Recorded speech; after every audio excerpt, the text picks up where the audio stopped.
السلام علیکم ګرانو دوستانو. څنګه درسونه حفظ کړو؟ ښه امتحان ورکول. ګورئ زموږ ځوانان دغه مشکل لري، وایي زه څنګه کولی شم درسونه حفظ کړم، زه څنګه کولی شم A+ نمرې واخلم، زه څنګه کولی شم چې درسونه مې په یاد کې پاتې سي او ښه لایق کس واوسېږم. راځئ د دې چل لنډه شوه. د دې دپاره ګورئ یو شي باندې فرق وکړئ. یو مطالعه ده، یو درس زده کول دي. دا دوه فرق سره لري. مطالعه یعنې یو عمومي کتاب لوستل، د هغه څخه ځینې مطالب زده کول یا هم په ځینو شیانو پوهېدل. درس ویل یو بیله مسئله ده. درس یو سیستماتیک شی دی.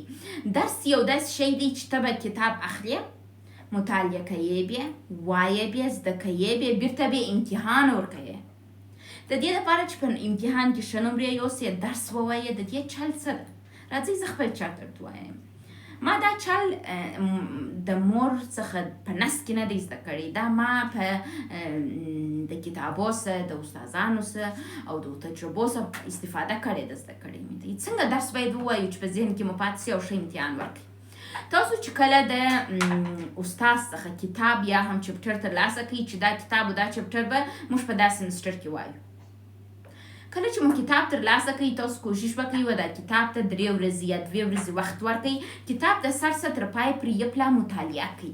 مطالعه څنګه؟ کتاب د سر څخه تر پای پورې ووایه چې د کتاب په سر کې څه شته، په منځ کې څه شته، په پای کې څه شته، عنوانونه یې څه شته، ټوله یو پله ووایه. دې ته موږ مطالعه وایو. کتاب مطالعه کړه، د سر څخه تر پای پورې ووایه. اوس راځو زده کوو یې څنګه. په یوه وارې ویلو خو د چا شی نه حفظ کېږي.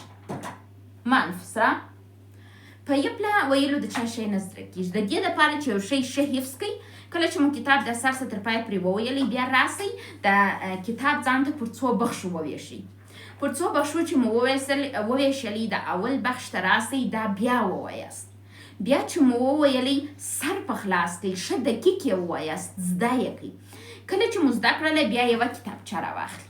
کتابچه چې مو راواخیستل، پنسل را اخلئ. دغه څه چې مو زده کړي دي، دا خپل په افکارو، خپل په لغاتو، خپل په ژبه هغه ولیکئ. یعنې دا بخش چې مکمل زده کړی دی، دا ولیکه. یعنې نوټ ځینې واخله. دا نوټ چې اخلئ، دا کوشش وکړئ چې په یاد یې واخلئ. کله چې مو نوټ واخیستی، نو بیا چې وکړئ، دا خپل نوټ مطالعه کړئ. دا ستاسو په ذهن کې کښېني، بیا هېڅ وخت د منځه نه ځي. خو که تاسو درس یو پله مطالعه کوئ او تمه لرئ چې ښه نمرې یوسئ، دا ناممکنه ده. اول به درس مطالعه کوئ، بیا به پر بخشو وویشئ، بیا زده کوئ، بیا به نوټ ځینې اخلئ، بیا به خپل نوټ مرور کوئ، بیا مو نه درس زده کېږي او تاسو به په ټاپ 1 او A+ نمرو کې یاست.